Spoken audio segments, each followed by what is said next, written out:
you support the page. He's up. Man, where you from? I'm from down in the valley. Listen to this. You mean like San Antonio? Nah, man. Far. Join us every Wednesday and Sunday night for live shows. Turn off the light and DITV Sports, where the valley goes to travel. Follow down in the valley. yeah, check out Down the Valley, man. Make sure you support the page. He's up. Man, where you from? I'm from down in the valley. Listen to this. What's good, Marco? Hey, why are you yelling? Why are you yelling at me? I don't know. Sometimes I feel like I don't listen. Well, that's probably true. That's probably true. I'm doing good. Well, I've been really tired. So, I mean, I think I say this every time. I'm tired and I've been sleeping. So, I would have to venture to say that the audience knows you're going to be tired. 'Cause yeah, probably. whenever I ask what's good, you're like, I'm tired. It's Although at the beginning there's not many people, so it's true. who knows? Who knows how many people have heard that? It's usually hourly and people like there's like 80 people and we're not tired anymore. We're just chopping it up. Yeah. How do you think that what are your thoughts on this background? I like it. I do like it. I mean, you get to see. I don't know. I the more I've watched people like interviewed and stuff, the more I see them just using like their own like whatever they have, and I like it. I mean, Yeah.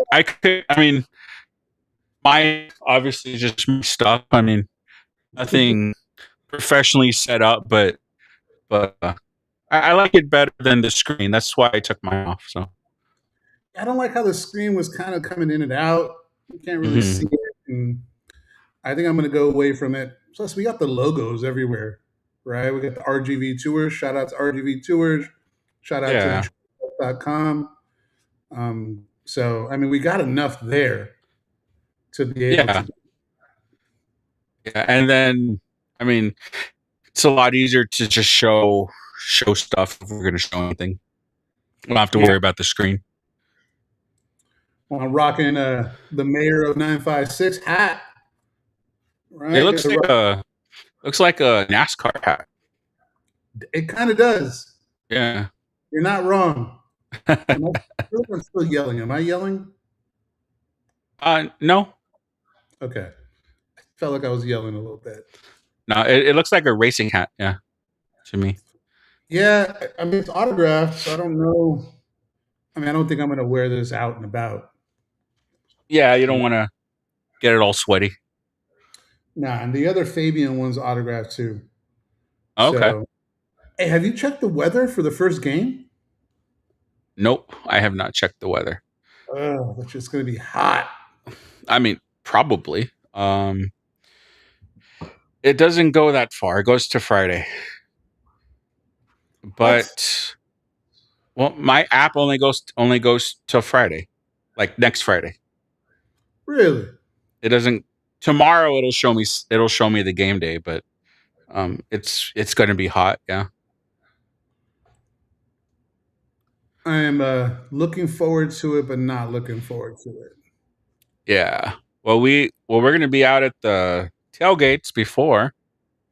We are. That's going to be a good time. Before we do that, I want to give a shout out to the second grade class from Vermilion Road Red Raiders Elementary. Shout out to you and the teacher, Mr. Biggie Perez. So I want to make sure we give them a shout out, say what's up. Second grade, I don't know how he does it. But second grade is awesome. So to the kids out there in second grade in this class, make sure you give them some fun, love, and enjoy the day. I wanted to make sure I shot him out because I know I was messaging with him earlier, and Oh, okay. we dropped a couple things today. I only dropped one. Yeah. I dropped the the Brownsville Rivetta stuff with Ivan. Hmm. So Yeah, I man, saw those. there's so much on that, man. There's so many good takes that he had. It just makes it easier when people are better than I am and know Yeah. this. Because man, Hmm. I mean, I got probably 10 more. Oh, okay. So I'm gonna drop them, and I'm gonna give the players and the kids their kudos from the valley. Let them know that they're getting talked about and that we're excited. I need to Hmm. lock on what game I'm going to next Friday. I don't even know what I'm gonna do. We'll see. Are you thinking about going somewhere? I have no idea. I mean, Los Fresnos plays at home. That's 10 minutes from the house. Well, for you, yeah. No, but San Benito plays at Couch Elsa. I think that's Mm. at San Benny. There's a Brownsville school game that we can look at, right? So I got to figure. Well, again, that's all. That's all your side. I know, and then up north, PSJA plays a good team. If there, I'm sure there'll be a game in Edinburgh or PSJ or McAllen. I'll look and see Yeah, I what's think. going on over there. Here, let me look it up. We got to look up the games, man. Hmm. I know there was a guy on named the Mass Vaquero. Shout out to him. He he posted the games. I'm going to pull those up because I know Oh, you're okay. trying to make me get better at technology. Yeah, if you could see my screen right now, I think you would your brain would explode. I don't like all that stuff.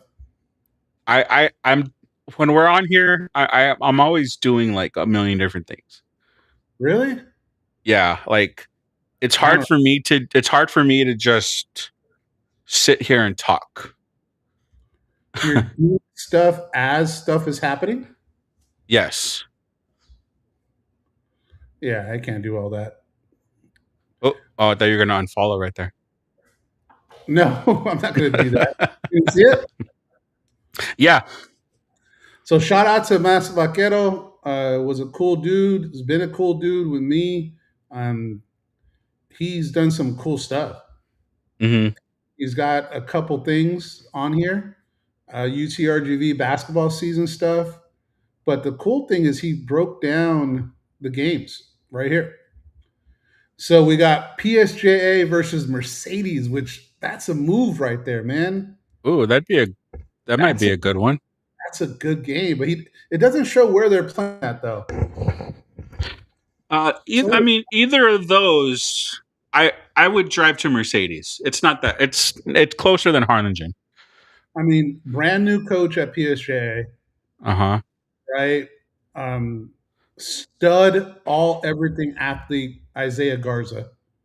Yeah, from North, right? Yeah, he was at North. He was a sophomore last year, but he's everywhere.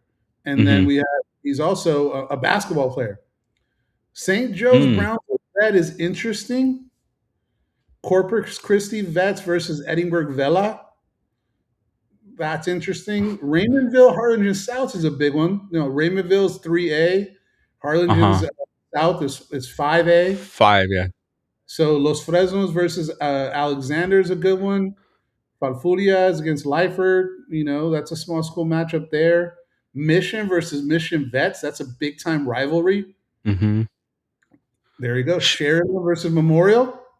Oh, That's that'd be a good one. that is a good one. And then Economides versus Mac High. Yeah. Harlingen versus Rowe. Loretta and I versus PSJ North. Westaco versus Westaco East. Okay. So a lot of good games. That you isn't United usually pretty good. Yeah, That United PSG North might be a good one too. I know. That, And that might be. See, I don't know. I don't okay, know. What do so you? well, let's talk about bands for a second. Ooh, frisky S- bands. So, oh well, you took off the schedule. Oh, I didn't know you were going to use it. Go ahead. I was gonna look at the band matchups. Um, Oh, for sure. Let's do that. yeah, if I was gonna pick a game based on the bands, I would either go to United and North or Westlaco and Westlaco East. Why? Because PSG North is probably like top 3 in the valley for band. Mhm. And United is always has a pretty good band too when they come down. And Westlaco East, I mean, traditionally they always have good bands too. But I'd probably want to go see PSG North, honestly, if I was going to pick for band performances. United and North. If they're playing in PSG, I might go to that one. Yeah, we don't. Well, versus, does that mean versus is home or is the first You, game home? So you what is, if it says versus, the second one is the home team. well, I know Los Fresnos is home, so maybe that gives us the answer. You know, Los Fresnos is home. Where are they? Oh, Los okay. Fresnos is the radio, and they're the first ones. Okay. Let me look that up. Because I would if I was picking based on bands, I would go to that game. Check it out. Let's see what we got here. We still got the home field advantage. We're live. Drop Uh the. at United. Oh So the man. first, is the first one not right? No, it's correct. So he has the home team first on his posts. Okay, so it's home team first. Yeah, so So it's Los at United Angeles- then. So PSJA versus Mercedes, man, that's not crazy far from you. No, PSG is right here. That might Okay, be, so that means that game will be here and far. Okay. that might be the Then move. PSJA Mercedes is a good game. It is. It's not a great band matchup, but it's a good football game. Well, I don't know anything about the band, so you gotta tell me. Oh, we got our No, guest. but yeah, we got Samuel. Let's see. Bring him on. Bring him on. Yo, What's the word? Hey, What's the word? what's going on? How we doing? How we feeling? Man, we're on with good. the True Pro, right? So please make us look bad. Please do, right? The star of the show. Let me introduce him. So This is y'all show. Y'all are the stars. Nah, man. No, sir. We're not the stars, man. We bring better people in so they can be the stars, right? So I want to introduce Samuel. Samuel's been someone that I've been watching for a while, man. Like I saw his content. I was like, man, this dude is way better at this than I am, right? And I respect how you do it alone, Doug. Like you go by yourself and you just share screen and you flow. So I saw that and I was like, man, I got to reach out to him. Hopefully he doesn't ghost me, right? He responded, and I was like, man, I would love to get your insight in FCS, and I think the audience can benefit from it. And I was like, look, we're building, and we don't know what it is, but we're gonna we're doing our best. And Samuel was cool enough to say, man, I got you. I'm down to do it. So I want to introduce Samuel to the show. Appreciate him, and I was going to do a bio, but I want to embarrass you and let you do your own bio because I see some jerseys back there, Samuel. So who are you? What do you do? What did you do? And I'll let the stats speak for themselves if you want to bring them up.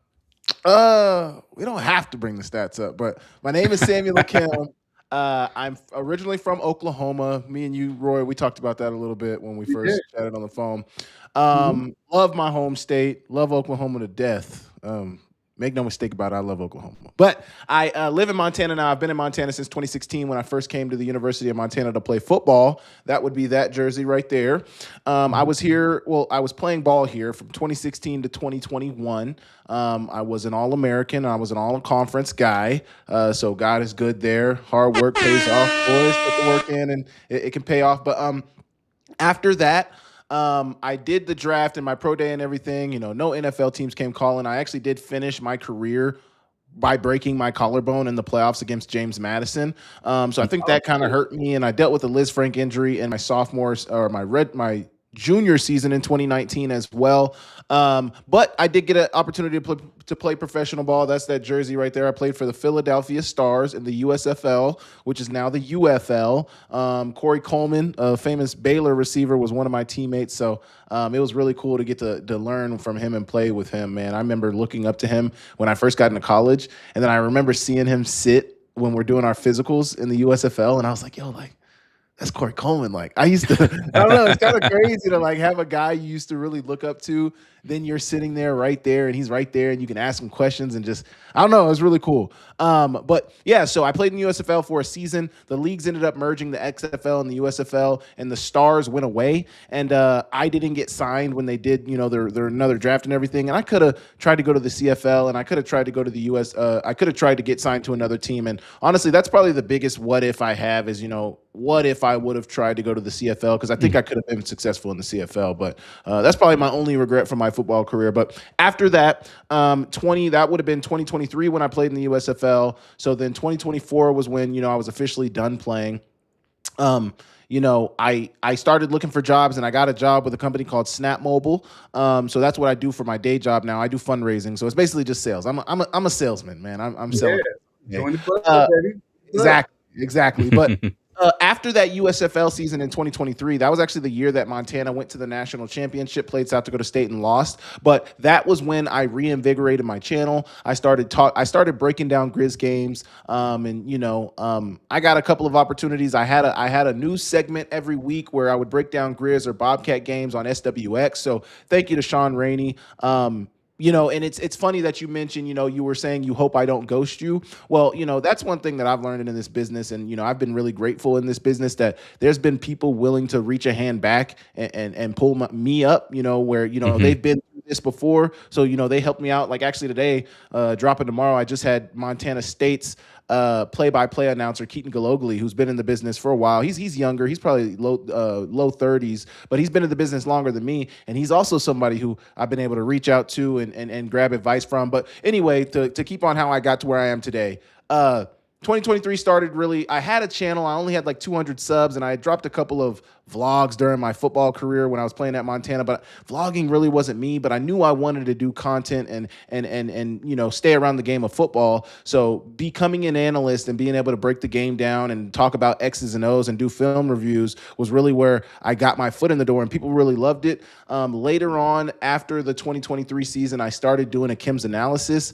which is actually what my news segment through XWX was called. And I liked the name, so I kept with it. And it just became, you know, my weekly show where I would talk about FCS football, talk about current topics and things like that. And then it ended up turning into what it is today. You know, I partnered with Skyline Sports and, you know, they ended up having my audio, Akem's Analysis, originally be on the Big Sky Breakdown. That's before I started the Samuel Akem Show, which just started this week. But it's just been fast and furious, man, and just keeping my head down, grinding, you know, dropping the content. I remember when I first met Coulter, who works for Skyline Sports, one thing he told me was that, you know, the biggest thing and the greatest thing that you have right now is you have content, you know, and you have the ability to produce content on your own. Like you don't need to go to a studio to shoot. You don't need camera and everything. Like I already had everything and I was already doing everything. So me being able to have the content, him being able to have the platform in Skyline Sports was really what made the marriage. And, you know, now I've kind of started to realize, you know, being able to sell advertising on your own, having a media kit, and, you know,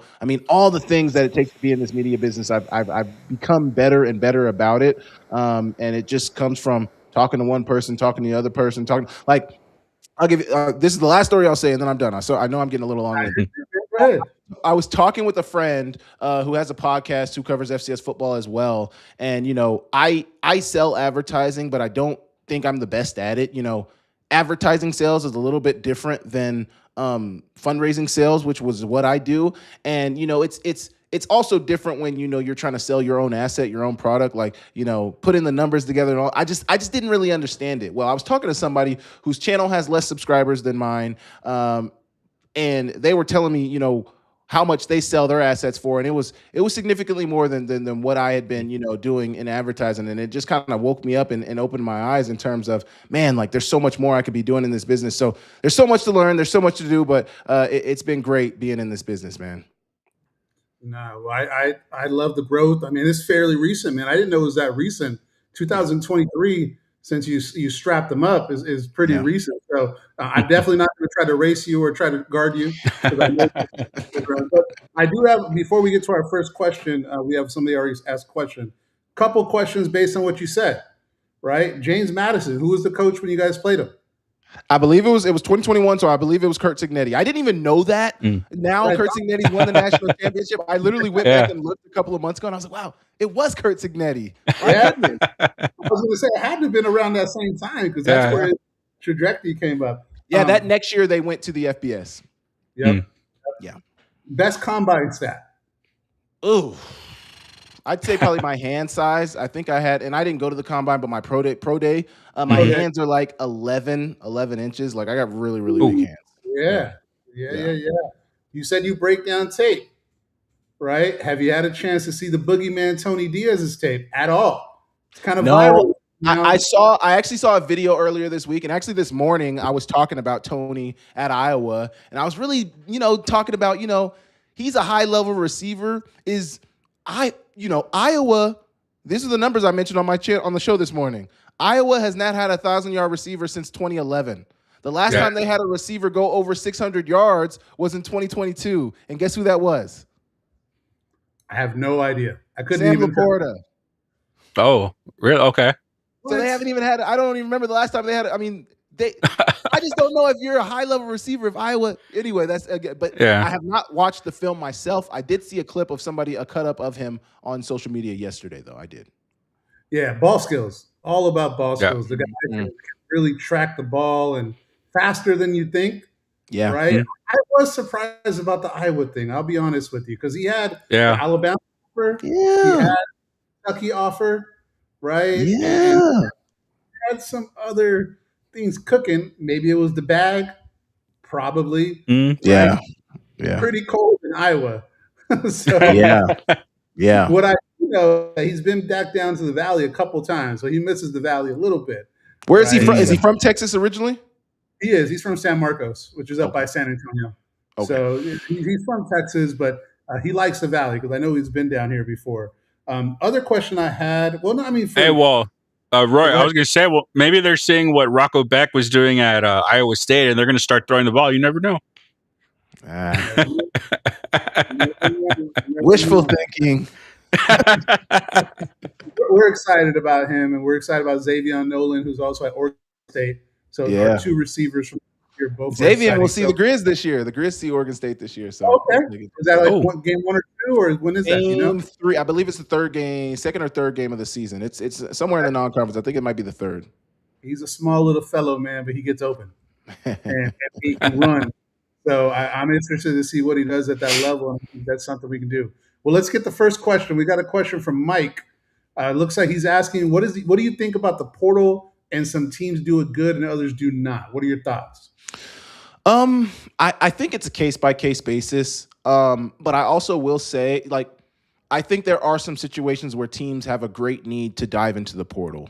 But also, I will say the teams that you really see winning at the highest level, well, I don't even want to say that. I mean, do we think Kurt Signetti, will we consider that heavy portal? But a lot of it is heavy portal because he brought a lot of the guys from James Madison. So do we consider him being a heavy portal guy, or, how do we see that? But what I was going to say is a lot of the teams we see win at a high level at the FCS level, like the North Dakota States, obviously at FBS now, the Montana States, they don't dive into the portal very heavily.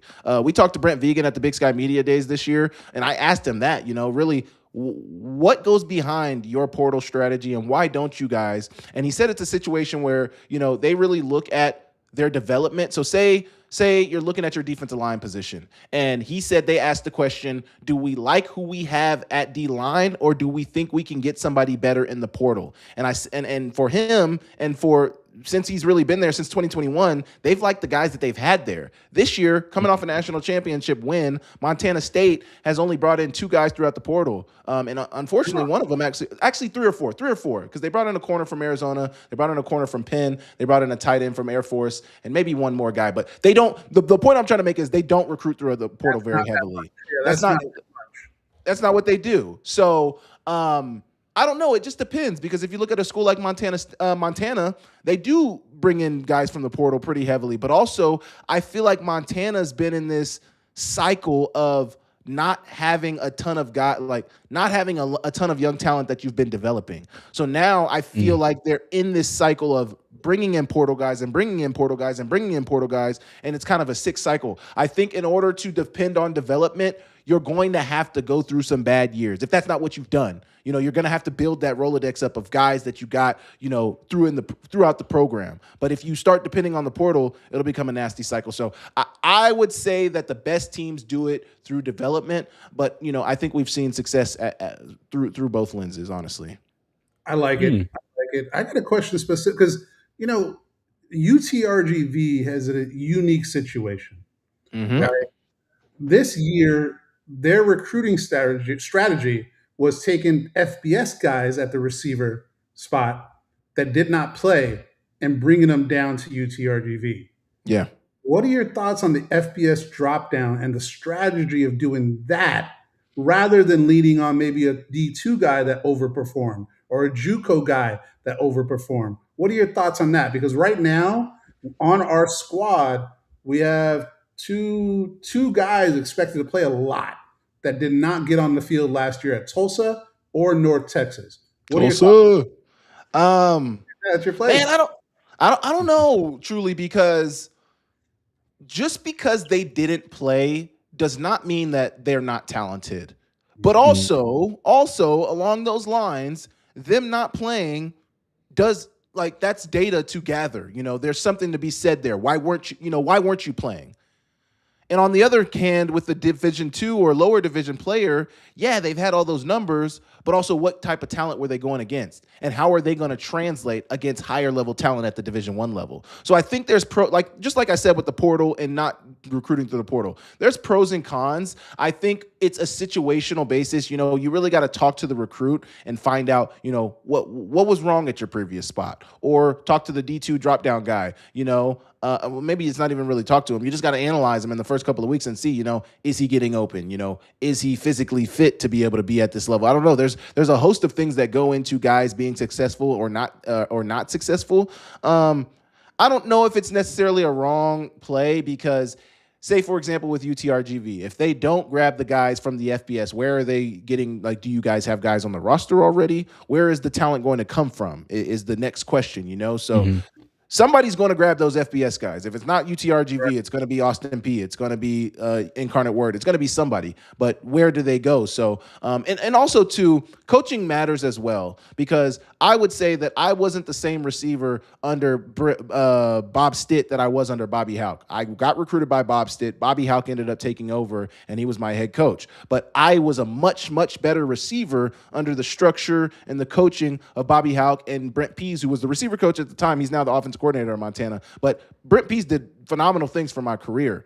It just depends, man. It just truly depends on the coaching, the player themselves, because sometimes guys have got to be real with themselves and say, hey, I wasn't successful at such and such spot because of me. Now, if you're willing to turn that around, then you're going to see different results. But sometimes it's all about the player themselves and them wanting to do it, Yeah, it might be a coin flip, right? You don't really know what's going to happen until you get them on the field.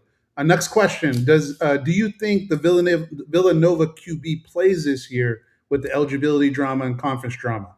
Man, I have no idea, because the conversation now becomes, what type of power does the Patriot League really have? Does the conference themselves really have? And do they have more, which the answer that pops in my head is no, but do they have more power than the courts? No. They shouldn't, at least. If a judge says something, they shouldn't. Exactly, they shouldn't. If a judge says something, then that was honestly the final word, or at least, take this, for example. If the NCAA can't do anything about that, what makes you think that a conference is going to be able to do something about it? They shouldn't. Now, it seems like he's not going to be able to play right now, and all we can go off of is what we know right now. It seems like the Patriot League is staking their foot into the ground. But from what I saw today, I watched a video of somebody who covers Villanova. He works for Villanova Athletics. He was saying that they're waiting on a judge's decision out of, I think it's Ohio is where they're waiting for the judge's decision. But they're waiting on a decision to basically have the judge say, hey, can the conference not allow this guy to play, or was your ruling? I don't know. I think they're looking for more clarity on the ruling. But does he? I don't know. I'd really put it at a coin flip right now because it's been so flip floppy over the last week. I mean, how can you really say? Yeah. It says here, Marco says, I think skill position at the D2 and JUCO level typically translate well, while trends positions not so much. I guess it depends because last year Montana brought in an AIA defensive end. I'm blanking on his name right now, but he was the defensive player of the year in the Frontier Conference, which is an NAIA conference up here with Montana, North Dakota, South Dakota. Anyway, he was the defensive player of the year coming out of that conference, and he ended up being a first-team all-conference guy at Montana last year. So, I mean, it just depends. You know, he's a trench guy. It's true. Marco, go ahead. Yeah, so, from the outside looking in, I mean, what do you make of the Southland right now?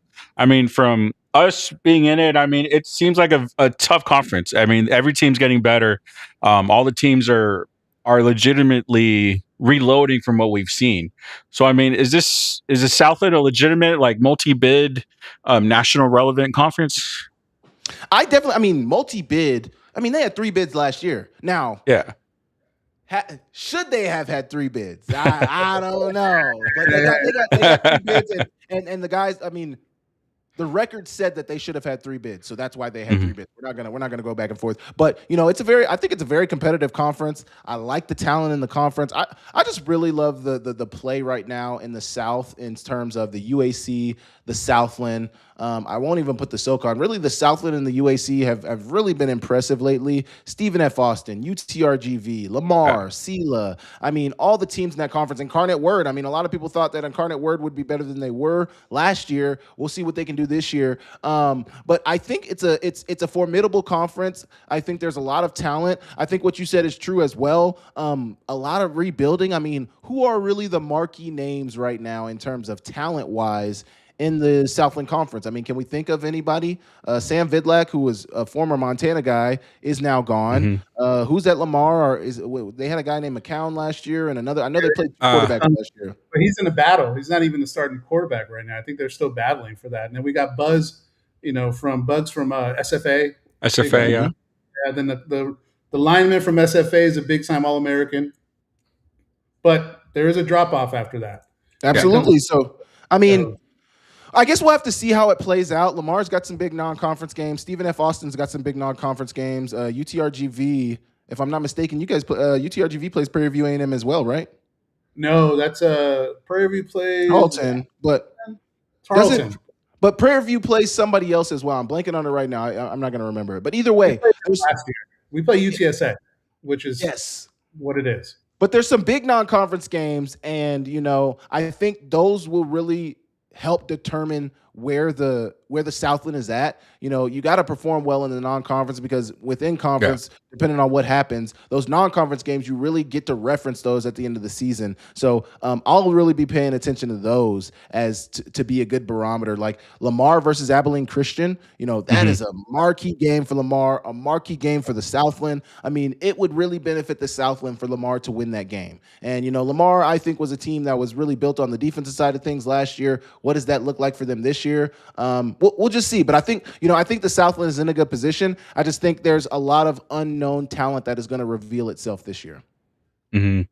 Yeah. So, what trend is kind of changing in FCS football right now? I mean, because as someone who just really started following FCS football with UTRGV, I mean, I've even this 1 year, I've seen a lot of change just in the subdivision. So, I mean, 3 years from now, what do you think the subdivision is going to look like? Portal, NIL, anything like that, scheduling, and then with this 5-for-5 rule. I mean, we've had a lot of debate about that. We feel like a lot more players are going to come down to get that extra year of playing time rather than sitting at an FBS school. I mean, so what do you think the trend's going to be in like next 2 to 3 years for FCS football? Well, first things first, I think one trend, and I don't know if it will be a continued trend, but one trend we've seen in the Big Sky Conference and certainly in the broader FCS is talent deciding to stay. Eli Gilman rushed for 1,500 yards last year, 21 touchdowns. That dude could have went and got a bag anywhere. He decided to stay. Kali Ayat led the FCS in passing. He decided to stay. Bo Brungard won the Walter Payton, had over 50 touchdowns. He decided to stay. Justin Lamson, Taco Dowler, Caden Dowler. I mean, a ton of talent. I mentioned a lot of Big Sky talent, but even Chase Mason, DJ Williams at Southern Illinois. I mean, all of the talent that decided to stay as opposed to leave for potentially greener pastures or maybe not greener pastures. I think guys are starting to understand and see the writing on the wall that, hey, yeah, going up to the FBS is great and the money may be great, but a lot of times what these guys are getting pulled up for is to be a depth piece, to be somebody's backup. You know, we're going to pay you a lot of money, but we don't intend for you to play. So I think that's one trend that we're seeing in FCS college football. I think what you say about the 5-for-5 rule and guys deciding to come to the FCS, that could also be a trend that we see. But also, I think another trend we might see with the 5-for-5 rule is, hey, maybe people start to reprioritize high school recruiting. We get 5 years. We get time to develop this guy. He gets to play more than just 4 games in his rookie season, and he's going to have more time. So I think you're going to see more runway for guys to really develop, learn the game, grow, and I think we might see a resurgence of high school recruiting as well. In terms of NIL, I don't know if we'll see any broad changes in NIL over the next 3 to 5 years. Another big change I think we could potentially see in 3 to 5 years is they just dropped the article Front Office Sports did about Tarleton State. $45 million athletic budget. I mean, they're spending a lot of money. They're spending more money than some of these FBS schools. Will they even be in the subdivision? It seems like they're really, really looking and working to get out of the FCS. So what does that look like? Obviously, Montana State are at the top of a lot of, not even conferences lists, but when you talk about realignment, when you talk about teams moving up, after NDSU is gone, now the conversation is Montana State, and South Dakota State. So what does that look like? What is the timeline on Montana State? Maybe it's a South Dakota State moving up. I mean, with the way things change in college football right now, we may see a whole different. Who knows if the UAC and the Southland merge? I mean, we don't know. Yeah. And I have no information on if they are going to merge. So if anybody heard that and thinks I don't have any insider information, I'm literally just we don't know what could happen. Basically, what I'm saying is everything changes by the hour. Think about the Pat McQuaid situation and these judges' rulings on eligibility is a perfect microcosm of what is going on in college sports. One day he's eligible, the next day he's not eligible. He's practicing, but he's not going to be able to play. If he plays, they're going to have to forfeit. We don't know. It changes every day because there's no guidance. There's no person calling the shots right now, and it's just a madhouse. Yeah, and another thing I'd like to ask to follow up on that. One thing that I think we've started to notice, and I think could be a trend, is with high school recruiting, is guys committing earlier. Yes. We just the last couple of days, it wasn't football, but we just got a couple 2028 commits for baseball. Yeah. So they're starting their junior year. So I feel like that could also be another thing that might be starting to happen the next couple of years. Yeah, absolutely. This is a kind of something I've seen a lot of people online talk about. Both Montana and Montana State have 20 plus commits right now for their 2027 classes. You know, and all of those were before the season happened, over the summer, even in the spring. I don't know. Guys seem to be making their decisions way sooner, and I don't know why that trend is. I haven't truly thought about it enough and thought hard enough about it to think about the why of it. I don't truly know what the why of it is, but I think it's a phenomenal trend. I think it's awesome that guys are making their decisions now. With committing early also leaves opens up the possibility that these guys may decommit and sign somewhere else and all these things. But I think it is and I also think one thing guys understand and high school guys are starting to understand is committing before your season is much better because it gives you one less thing to worry about. When you don't, I was somebody who wanted to commit to Montana before my senior year. The only reason I wasn't able to is because my mom was like, "Hey, that's in Montana. You've never been there. Just go see it first before you commit." She had no problem with me wanting to commit. She just wanted me to see the school before I made that decision. So I like it, man. I like these guys committing. I like them. But what I like more than them committing is them standing on their decisions. So hopefully they're able to commit and stand on that. Yeah, another thing we've talked about with that is that I think a lot of guys are learning that you can't wait I mean, if you have an offer, you need to try to take advantage of it. Otherwise, No. it can be pulled. They can fill it up. I mean, so I think that's what a lot of these guys are figuring it out. Yep. Coach will call you one day and say, "Hey, we're offering you a scholarship. We got a spot for you," and you decide to wait until December or maybe November to make your decision. He's like, "Oh, that we offered you in July. We offered you in June. That offer that we offered you is no longer available, brother. I'm sorry." Yeah. I talked to one guy that went on a visit with UTRGV, and I was like, "Hey, what happened?" And he told me on his visit, they was able to give somebody else, and they pulled the offer. Not on the visit, but they pulled the offer, very shortly after, right? Yep. So to Marco's point, you get an offer, you like the school, get it done. I committed to a D2 school before my senior year, and I got offered after that from bigger schools, but I was all in on the coach. Just think about this. Just think about this. The pool is way bigger. The pool Yep. is way bigger. We have transfer guys now, so we can get drop downs. We have JUCO still.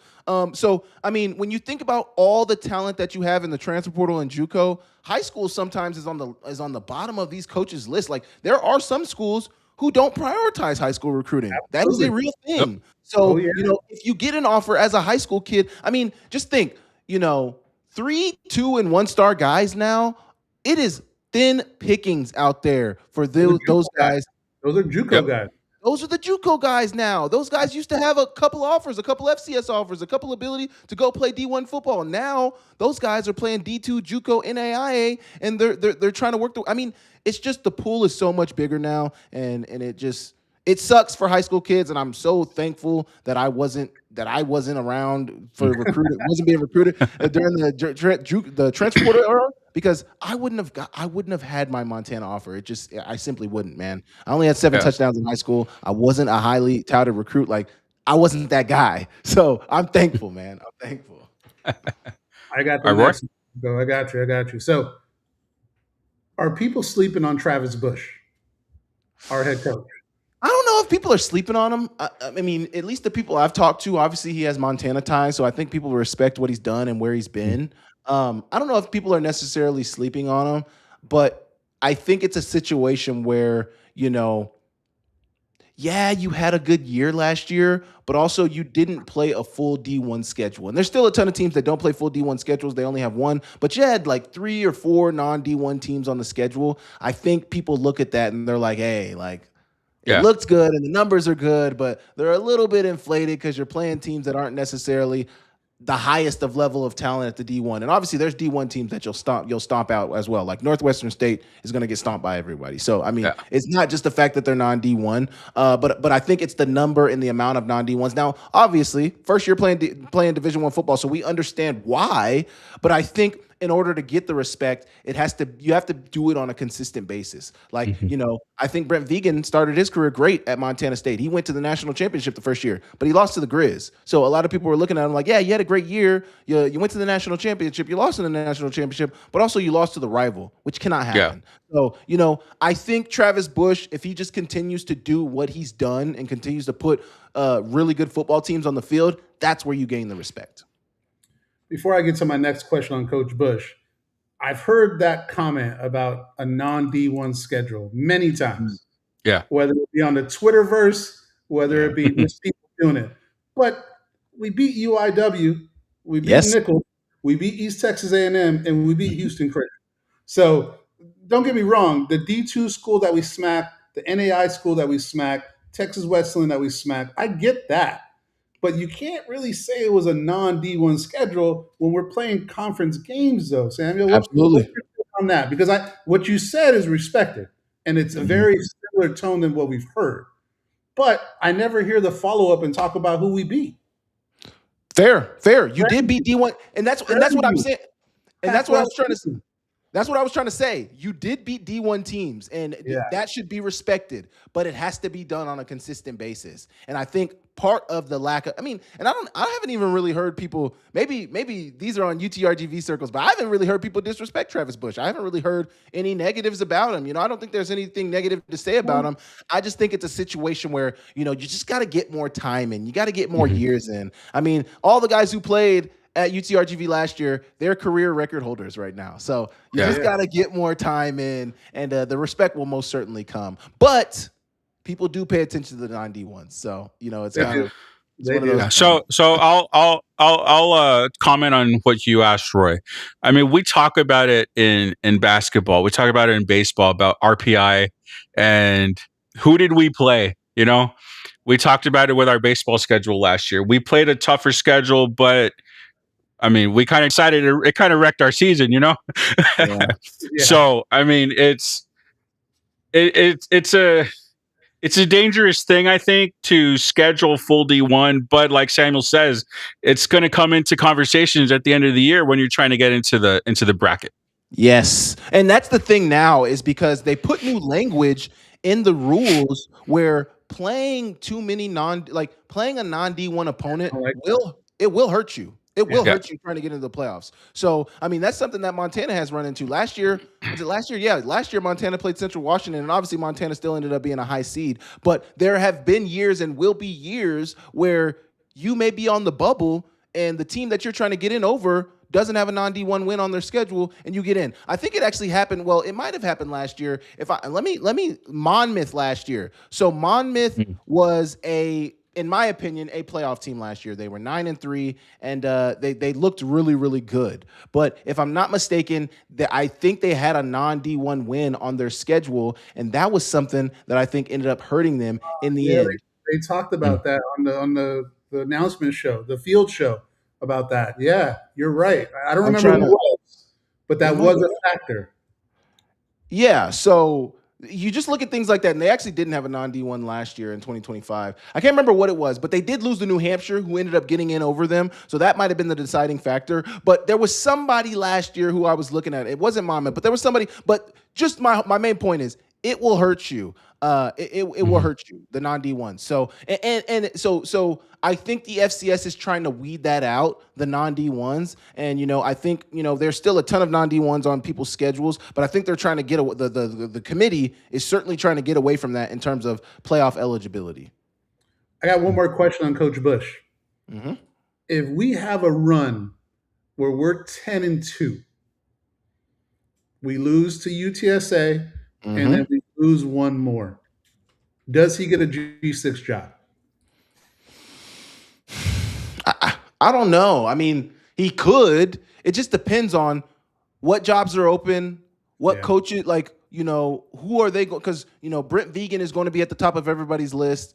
I mean, there's going to be a lot of coaches that are. It just depends on how the season goes. I think he could be. Certainly, if you guys go 10-2, and there's some. I mean, everybody's always looking to improve, and if there's a young head coach that's doing good things, they're going to be after anybody. I mean, it happens. Bobby Houck left as the head coach of Montana, and now he's a defensive coordinator at Illinois. He's never been a defensive coordinator before, but they don't care because he's a good head coach and they know he can coach. So, good head coaches are always going to be wanted. So if Travis Bush does a good job, there's certainly going to be people calling. There's certainly going to be people calling. Who's the top 4 teams in FCS for us right now, so that our audience knows who to look for in the top 4? If you had to do it today, who's in the semifinals? Ooh, I mean, there's so many things that can happen for a team to make it or not make it to the semifinals. But I do vote. I do vote in the Red Shirt Sports poll. If you guys don't vote, I honestly could hit up James if you guys would want to vote. He'd probably be happy to have you guys be voters in the Red Shirt Sports poll if you guys wanted. Now, I don't know how much you guys cover the rest of the FCS, but you guys could be voters if you wanted to.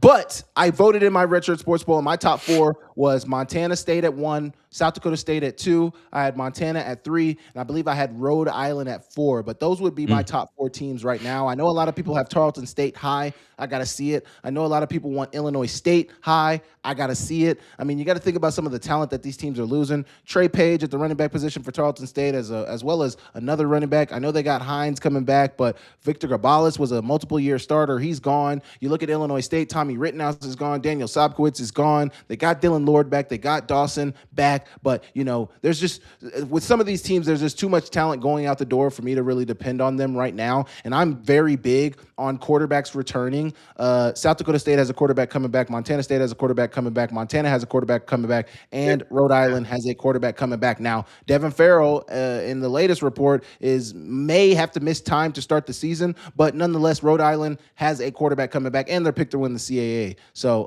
I like them as my top 4 right now. Sleeper team. Who you got? Nobody's talking about them, but you like them. Man, this is a tough one because I feel like I try to talk about everybody, but a Obviously, sleep. man, you're giving us stuff right now that we got one guy saying that Samuel's a real ball knower. So I appreciate that. I appreciate the that. respect is definitely there. But yeah, who do you got as a sleeper?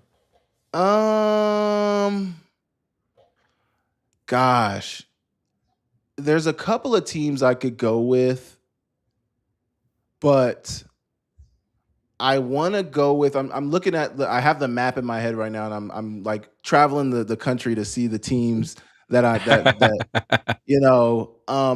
the team I really want to say, and I feel the reason I'm hesitating is because I feel like they're not a sleeper, but they are a sleeper. I'm gonna say UC Davis.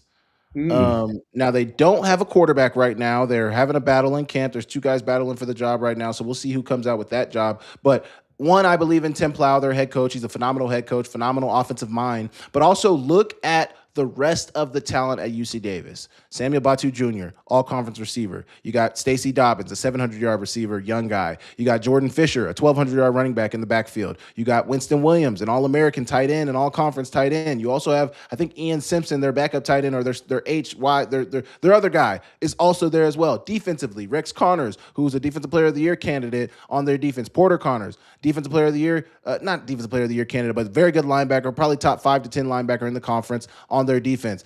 Trent Carrad, you got Sam Gologowski on their defensive line. You also have Drew Cofield, who's a freshman All-American, and so quarterback aside, it's a plug-and-play situation at UC Davis for me. You put whoever, and I believe in Tim Plow. Hastings, their quarterback from 2024, phenomenal player. Caden Pinnock, their freshman quarterback from last year, who transferred to Wazoo, phenomenal player. They just always figure it out at the quarterback position. UC Davis is a team that's been in the quarterfinals the last couple of years, cannot get over that hump, but they got a very easy schedule this year based on the numbers. We talked with Tim Plow, and he's like, how do you know we're going to have an easy schedule? Fair, coach. You're right. We don't necessarily know. Based on the records last year of your opponents, it says your schedule is going to be easy. And they don't have to play Montana State. I don't believe they play NAU this year, or they might play NAU, but they literally only play like Montana and Idaho is I think the 2 teams they play in the conference. And is Idaho even going to be that good? I have no idea. Montana's really the swing game. They get that game at home, but they could really be a team outside of maybe losing to SMU who goes 11-1, 10-2. Now, unfortunately, because of their strength of schedule, they may not get a very high seed. They'll probably be top 8, top 10, top 12 seed. But they really could potentially win the conference and not have to see even the toughest team in the conference in Montana State.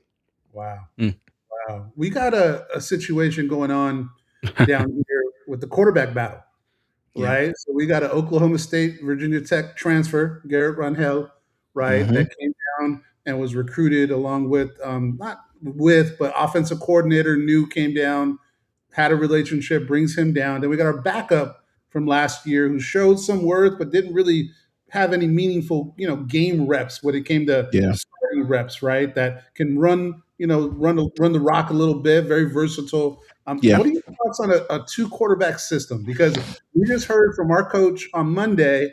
I saw it. I don't like it. Right? I'm talking about that tomorrow. He said 2 quarterbacks into the season. No, coach. No. I am very anti 2 quarterback system. Now, with that being said, it can and has been done successfully at Sacramento State in 2022. As recently as 2022, Sacramento State won the Big Sky Conference running a 2 quarterback system. And even in 2021, the whole year. And even in 2021, my last year there, they won 3 straight Big Sky Conference titles. And they were running the 2 quarterback system at least. I know in 2019 they weren't because they had a starter in Kevin Thompson. But I believe in 21 and 22 they were running at least in 22 for sure they were running a 2 quarterback system. In 2021, I think they might have. I can't necessarily remember in 2021, but I believe they were in 2021 as well. But it has been done successfully, but more times than not, we see it be unsuccessful than we do see it be successful. And let me tell you why.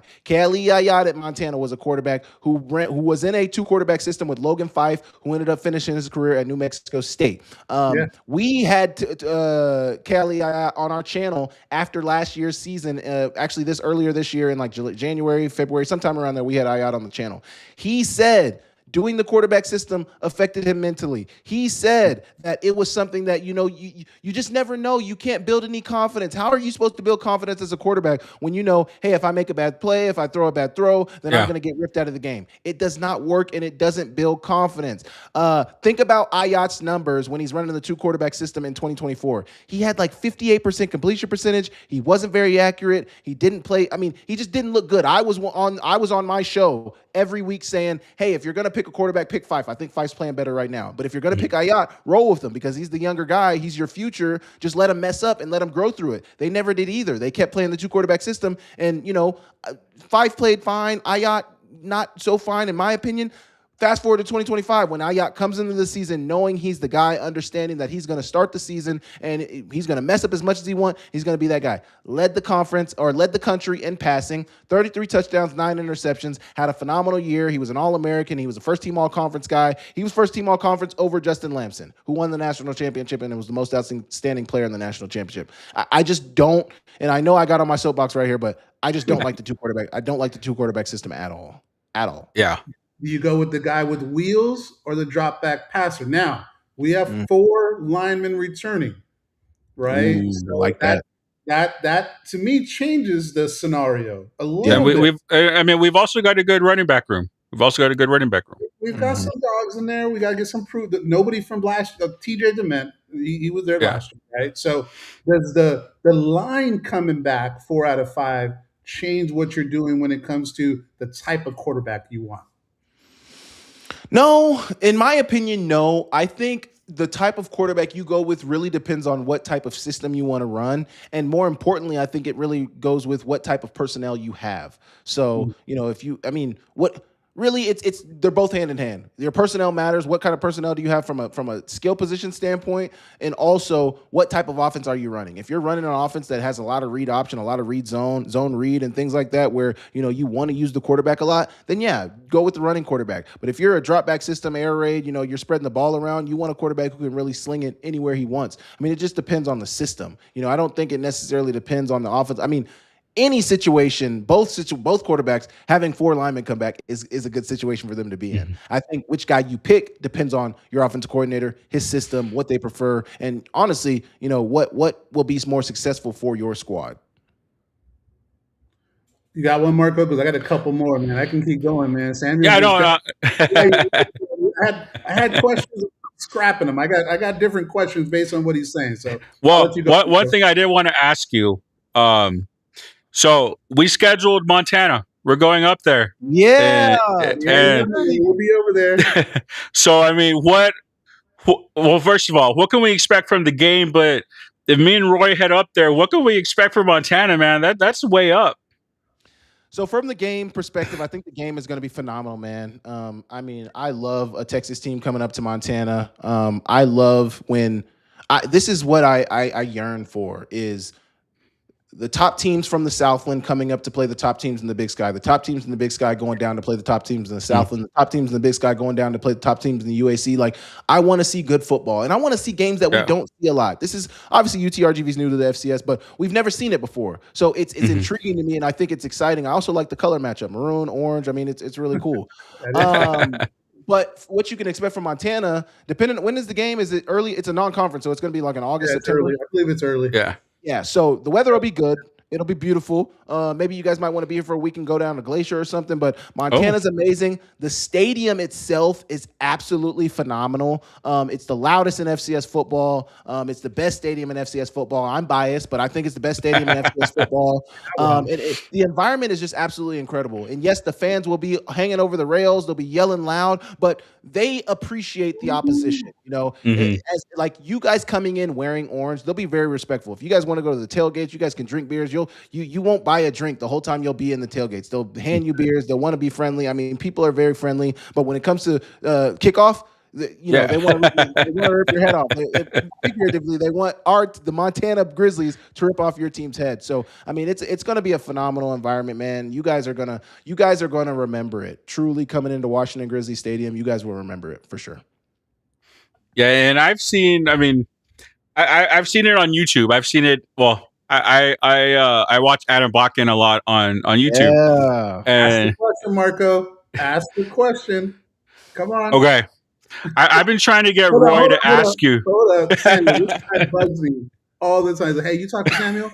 Like, hey, you talk to Samuel? And I was like, hey, man, I barely started talking to Samuel. I don't want to be asking for stuff so early, right? So I'm going to let him ask you. It takes one less thing I got to do. Okay. Well, before I do that though, but I wanted to say, I mean, he kicks a lot in the stadium, which is really cool. And from what I've seen, man, it looks like the seats are right on the field. Yes, right? They are. Yep. Yeah. They're So right I mean, over that seems like that could get pretty rowdy for the opposing team, man. It does. It does. It's very, very rowdy. The fans are right on top of you, and that's how we like it out here, man. That's big time football. It's the same way at It's the same way at Montana State. They want to be like Montana, but it's the same way at Montana State. So it's phenomenal. It's phenomenal ball. It's phenomenal ball, man. And the environment, the environment in Bozeman and in Missoula, man. You cannot beat it. You cannot beat it, man. It's the best environments in college football for sure. I mean, think about Montana State, man. They have like 120% capacity every year. They don't even have enough seats to sell. They need to expand their stadium, but expand their stadium. But it's phenomenal, man. Okay, so I'll ask what I've been bugging Roy, man. Can you get Adam Bakken on the show for us? Hey, on you guys' show down in the valley? Yeah. I can reach out to him. I know he's a busy guy. I know he's a busy guy, but I can reach out to him for sure. I'll let him know. Hey, all right. That's something, Marco. He didn't shut us down. He may be being nice, but he didn't shut us down. No, I'll reach out. The thing is I never played with Adam. Adam came in the year after I left. So I left in 21. Adam came in 2022. I have met him because obviously we both do content. He's from Frenchtown. I work with Frenchtown a ton. And obviously, we're two Montana football, former Montana football players. So I mean, we talk occasionally. I'll text him about something, but like I don't know him. Like we are nowhere near best friends. But I will send a text message. I will send him and say, hey, I got some boys that are trying to meet with you on the pod. That's the best I can do. Yeah. Marco, man. Give Marco, because he talked. I was like, I don't know who that is, man. I'm sorry, Playboy. I don't know who it is. Seriously, he showed me some stuff. I thought it was cool.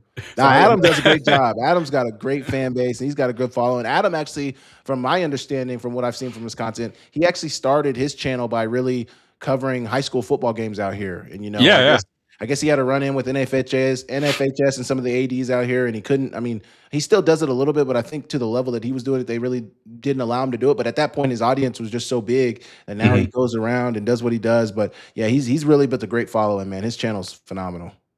Yeah, well, I mean, just to go off a tangent, one thing I really like that he puts out is his journey to try to get into the NFL, the CFL, something like that.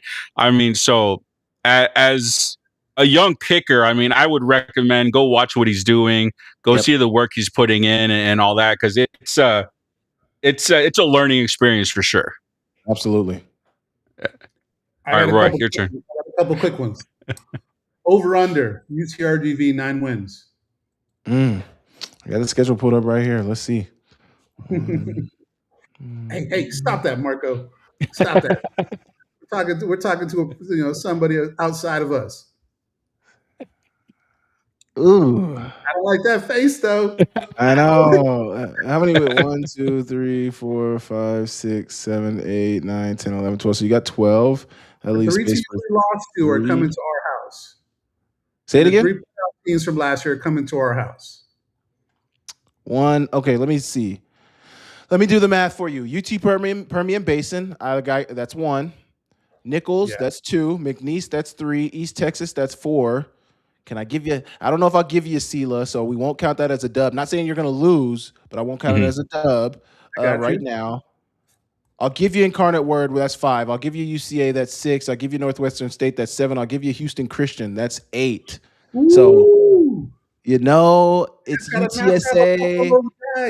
It's Sela. It's Lamar, and it's Stephen F. Austin. You got to win one of those to get to your 9. And I would honestly give you. I'll say yes.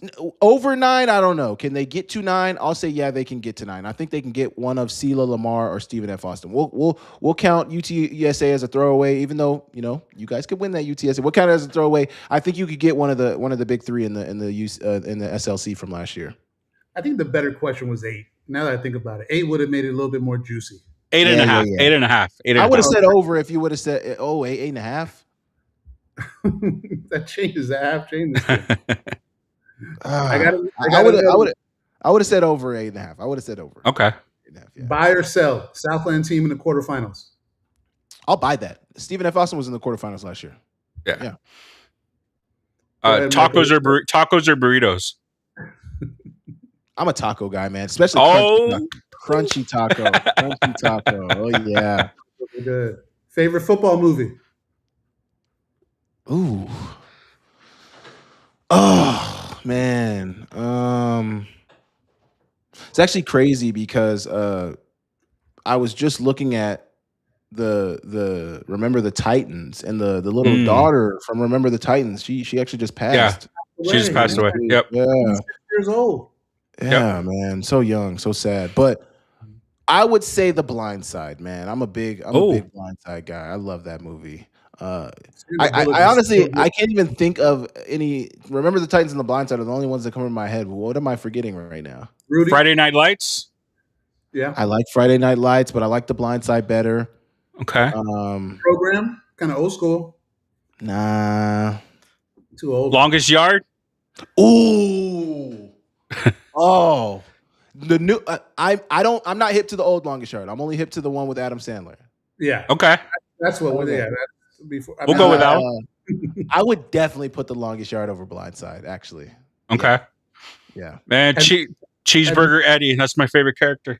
Man, I knew I should have ate that popcorn. Yeah. That's not Cheeseburger Eddie. I'm just saying. Man. Have you seen the old 80s one, The Wildcats? No, I haven't. Woody Harrelson, Wesley Snipes are in this movie. It's actually a good watch. In The Longest Yard? The first one? No, The Wildcats. Oh, The Wildcats. Okay. No, I've never seen that. It's before your I actually just saw 2 years ago. I just saw Any Given Sunday with Jamie Foxx that's a good one. Jamie Foxx, Al Pacino. Yeah. Yep. You got anything else, Marco? No, I'm good. I got my taco burrito question, so I'm good. You're straight. Man, I appreciate everything about it. Lots of knowledge, man. You did exactly what I thought it was going to be, and I'm looking forward to you doing it, if you can, weekly with us. Yeah, right? Let's do it, man. Talking about what's good for the week coming up, and we'll get together as far as who's going to do it and what it looks like. But I'm looking forward to having you kind of coming in once a week, 10 minutes, either live or recorded, and you just tell us what's going on with the FCS, because we're all about bringing in people that know more about us. And obviously, if anybody's watching this, you know more about us, about football than us. So we're going to keep on doing it. We appreciate you doing this, my man. Yeah, appreciate you guys having me, man, so much. We got one more comment question. Do the Grizz get the revenge this year against State? I was hoping we'd be able to. I was hoping I'd get out of here. Man, if you were asking me right now, I would definitely pick the Cats right now. I think the Cats should be and are the favorites to win the national championship this year, and they're the favorites to win the Big Sky Conference for good reason. They got a ton of talent coming back. They're too deep almost everywhere. Especially too, the Brawl's going to be played in Bozeman this year, so that's also not good for the Grizzlies. Mm-hmm. I'm going to say no right now. I would not pick the Grizz to win the Brawl of the Wild right now. Montana State's really, really good. I will change. Give me a couple of weeks into the season. Let me see what Montana looks like, and also what Montana State looks like. I will have a different answer for you, but right now, no. The Montana Grizzlies are not going to get revenge over the Cats in the Brawl. All right. Grizz fans will kill me for that, but they know I'm telling the truth. I like your honesty. I like that. Somebody asked me recently, I'm not going to say who it was, what's my opinion on UTRGV? And I gave an honest opinion. Like, it was just what it is, right? So, your honesty, I like the way you keep it on the level. And like I said, we're looking forward to having you on here weekly, just really, just spread information that we don't have about the whole FCS. And I'm looking forward to my man, and we'll be in touch. Absolutely, man. Thank you guys for having me. All right, brother. Have a good All night. right. Yeah, have a good night. One question: how do I leave? Are you just exit out? Oh, just exit out. That's Yeah, it, just man. exit out. All right. See you. All right, peace. All right, there we go.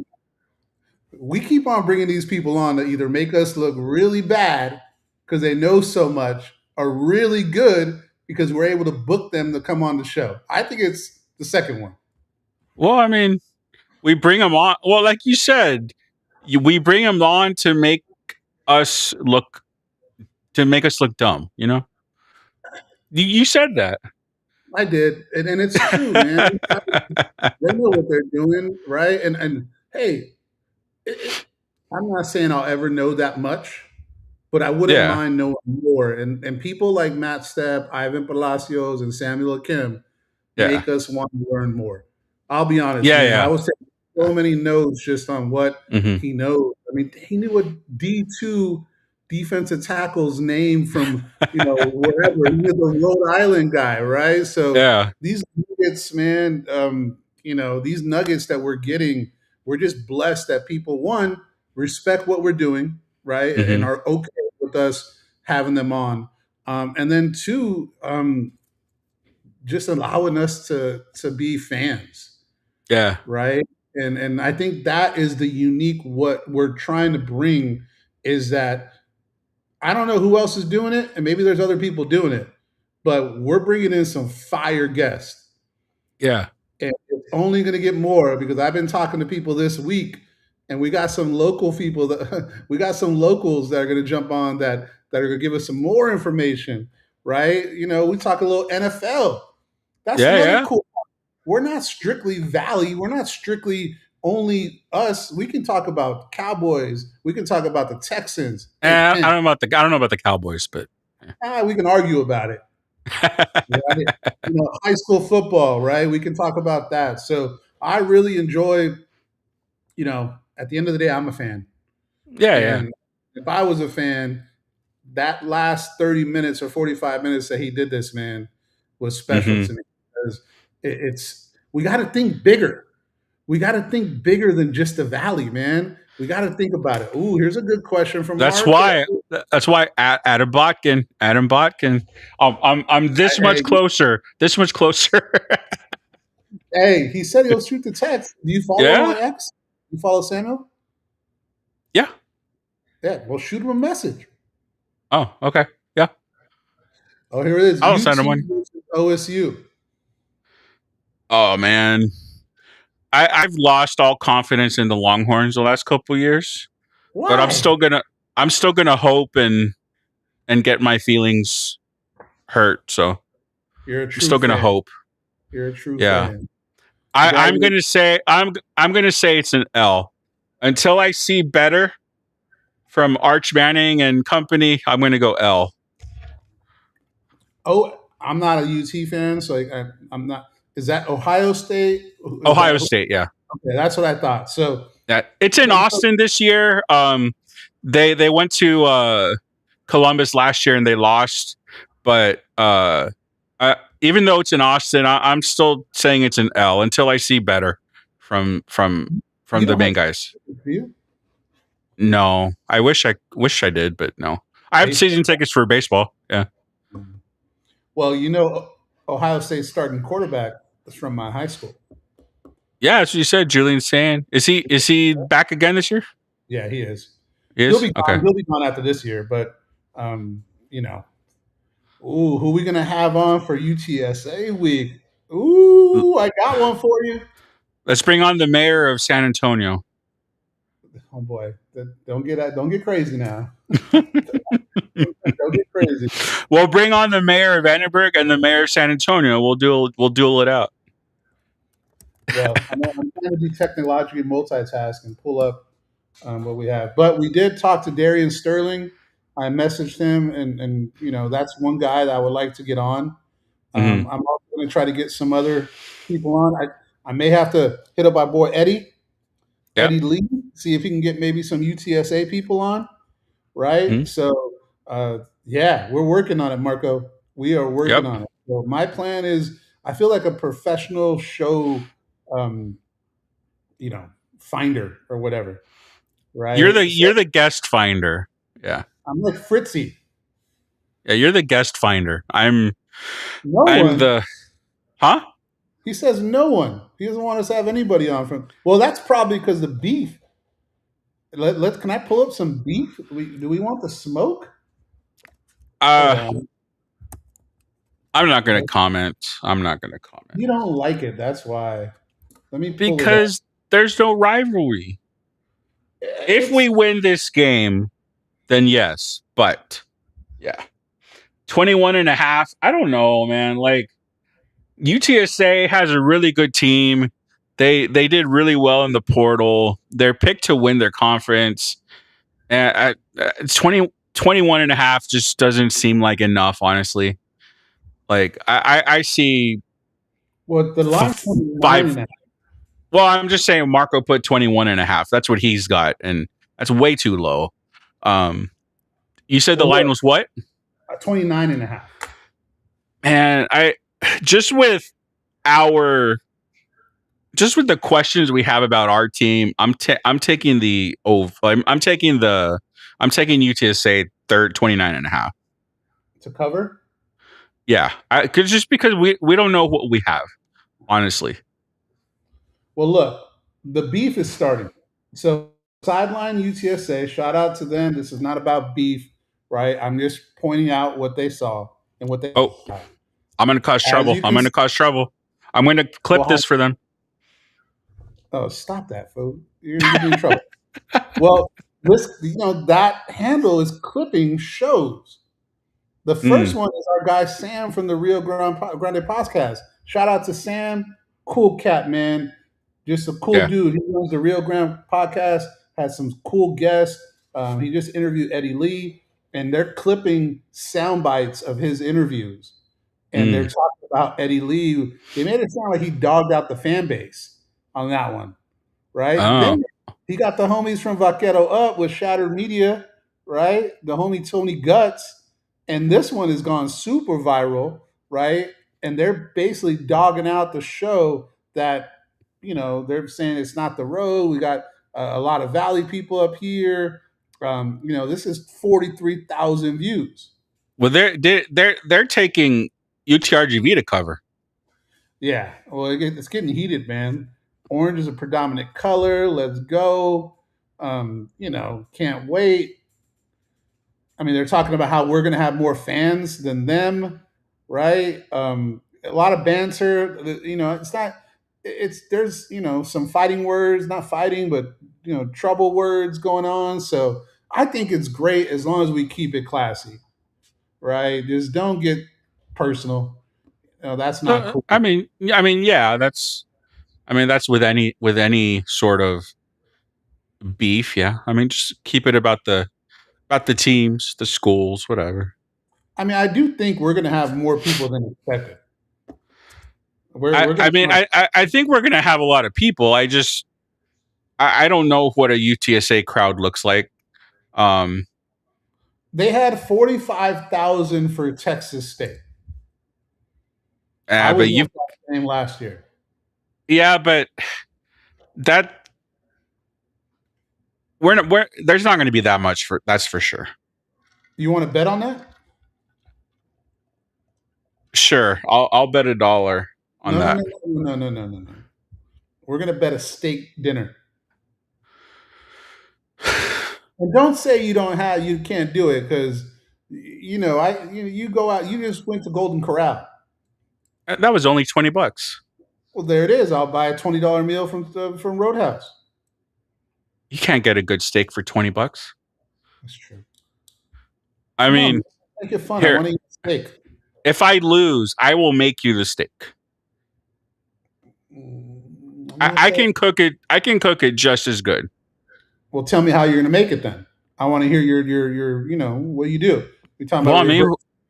Are you going to smoke it first, and then you're going to what do we got? I mean, when I make a steak, I salt it. I leave it in the refrigerator. Let the salt take out all the moisture. I leave it in there for a few hours. then you take it out, dry it off with paper towels. That way it sears. It sears nice and good. What I'm hearing, I like what I'm hearing. I start with butter in the pan. Just butter, like shallow fry the steak in butter, and then regular butter, garlic butter. What do we got? I usually use regular butter, but I can do garlic butter if that's what you want. But again, if I lose, You're already saying you're winning, so I'm good. And then again, I cook it one side, flip it, then I add half a bulb of garlic, some thyme, and then more butter. Baste it. I'm sold. I don't need any more. I'm sold. I'm telling you, I just wanted to know if you knew what you were doing. Like I'm telling you, I'm a good cook. Like I am legit a good cook. Okay, well then the bet is 45,000 is the line. I call over. I'm going under. If I lose, what do you want? I don't know. I'm not a great cook, so I can't sit here and tell you. Okay, if you lose, then you can buy me a steak from Roadhouse. I'm with it. Yeah, I'm with it. How many people do you know that are going to San Antonio for the game? I know everybody I speak to is going. The only one I know is not going is Marco. Well, my mom's having surgery. I have to. That's a legit reason. I'm not asking for excuses. And she's probably watching this right now. She watches the show. Moms, I nothing against you. I'm just pointing out the obvious that Marco's not going to the game. So let's put a bow on it. I think there's going to be more than 45,000 people, and I think Texas State is their biggest rivalry. I think somebody said it. Yeah, for sure. More rival than you. Ooh, that's interesting. We don't pay Texas State though. We're not. Well, first of all, it's not a rivalry. I'm going to stand on that hill. It is not a rivalry. It is a rivalry. It's fun. It's South Texas, man. It's a rivalry. It's not. I'm sorry. Well, you're talking about a competitive rivalry. Like there's no history. There's zero history. It's not a rivalry until we see some close games. Hey, they're going to clip us right now. We're going to end up like Vaquero Up and the Rio Grande podcast, man. Yeah, but they're gonna like what I'm saying. So, well, I mean, to me, look, man, UTSA is good. Oh yeah, for sure. Proud, right? We're gonna go up there and we're gonna try to make it a game. I'm not saying we're gonna win. I want us to win as a fan. Of course, I do. Yeah. Right? But things have to really come into place. We need to know who the darn quarterback is.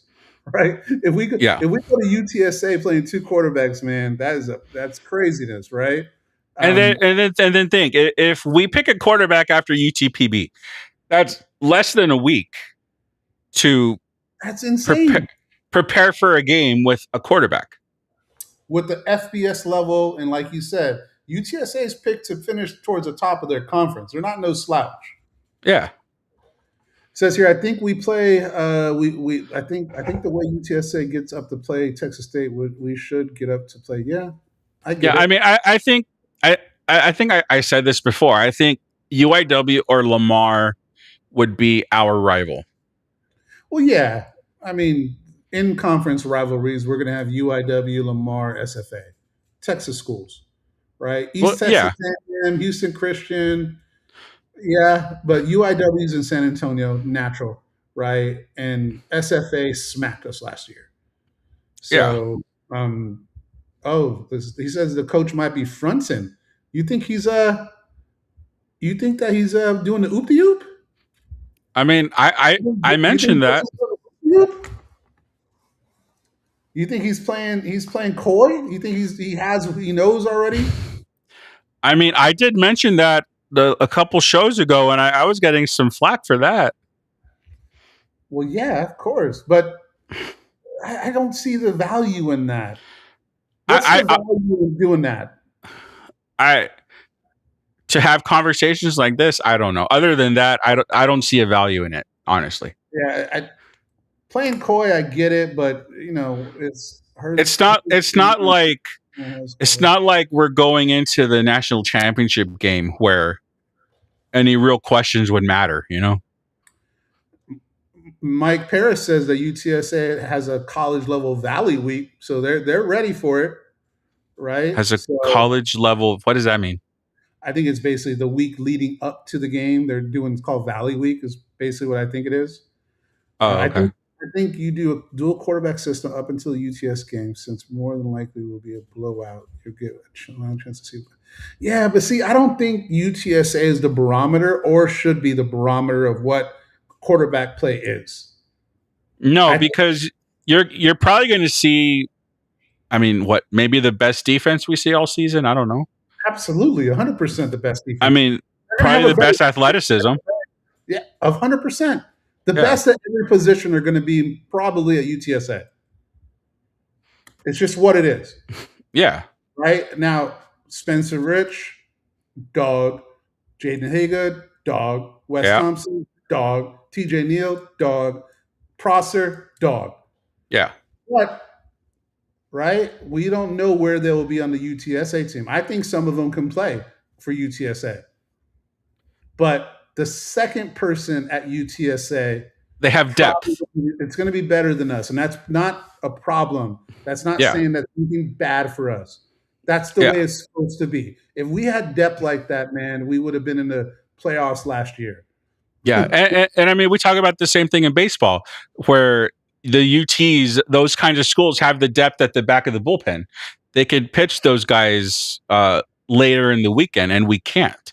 So, I mean, it's the same kind of thing in football. That's what Mike's talking about. High school playoff Valley. Oh yeah, that I know. That's leading up to week 3 of the football playoffs. Yeah. Right, but he might be saying that Valley Week as in it's a pushover for UTSA. Maybe. No, he's talking about high school playoffs.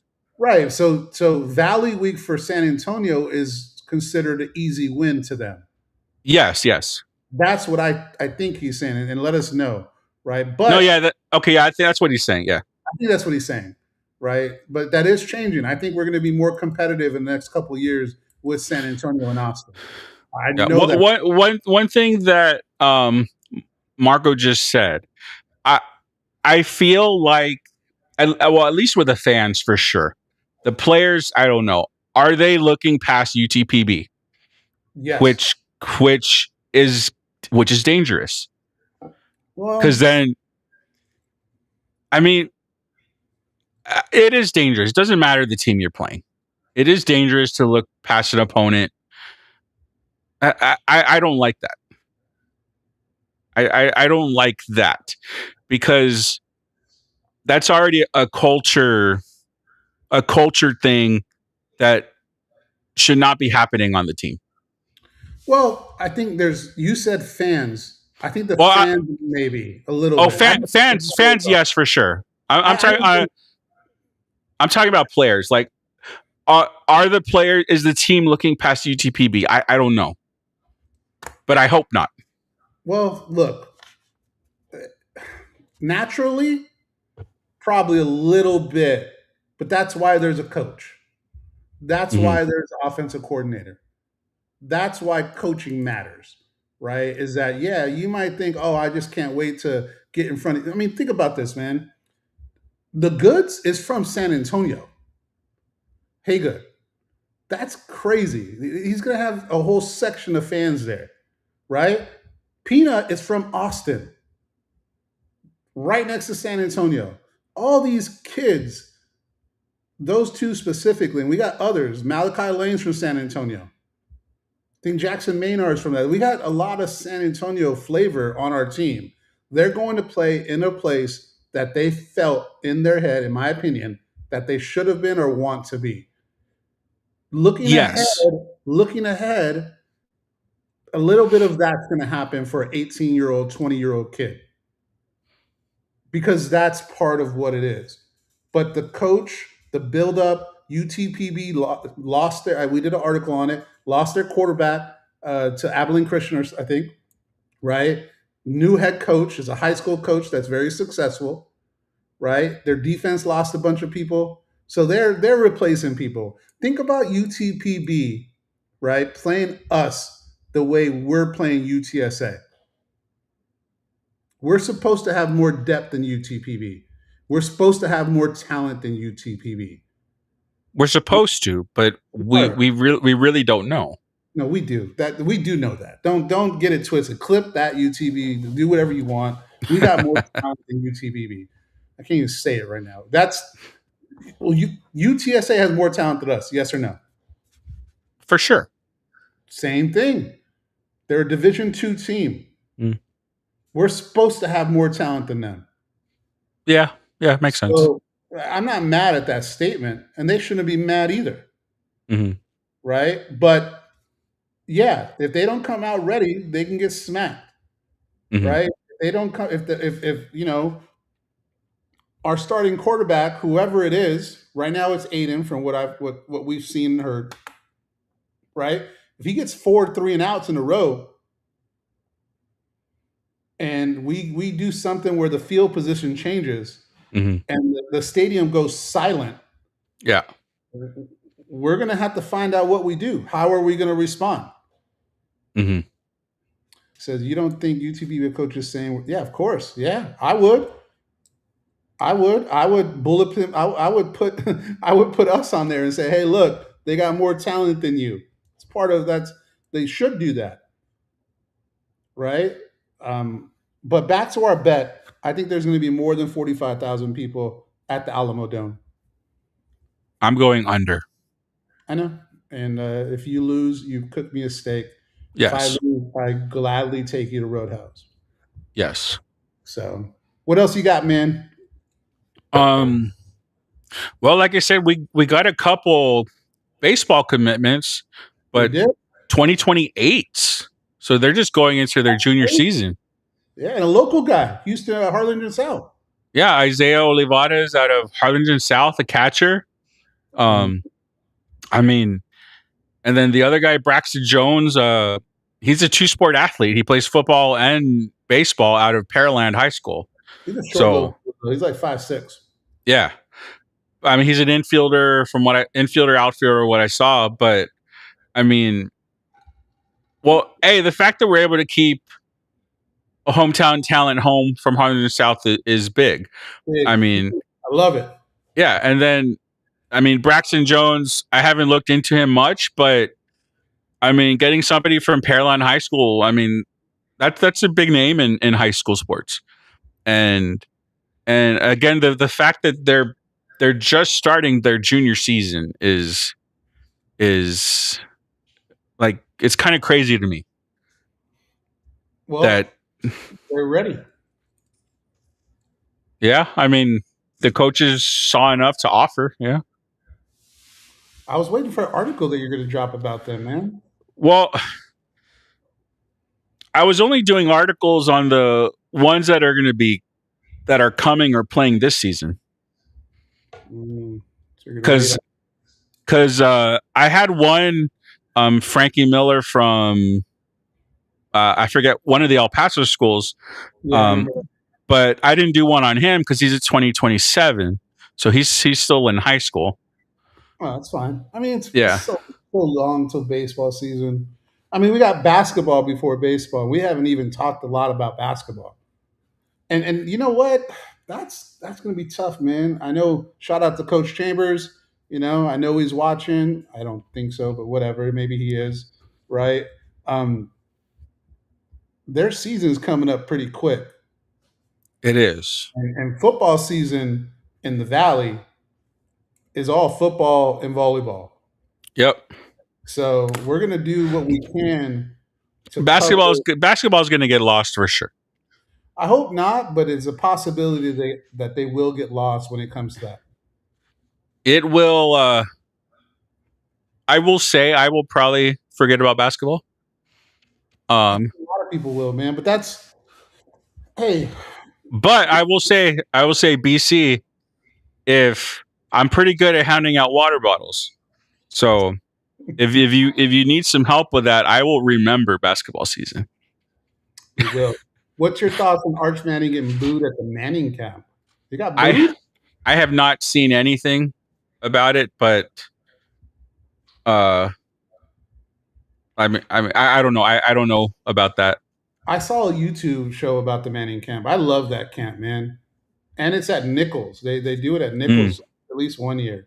So Yeah. Well, that's where I know they're from Louisiana, or that's where they live. well, his dad played for the Saints. Yeah. So that was a big one. Texas State plays basketball. I think that's a home and home. They play here and they go to Texas State. So we're looking forward to that. I'm a basketball head, so I'm going to talk about basketball.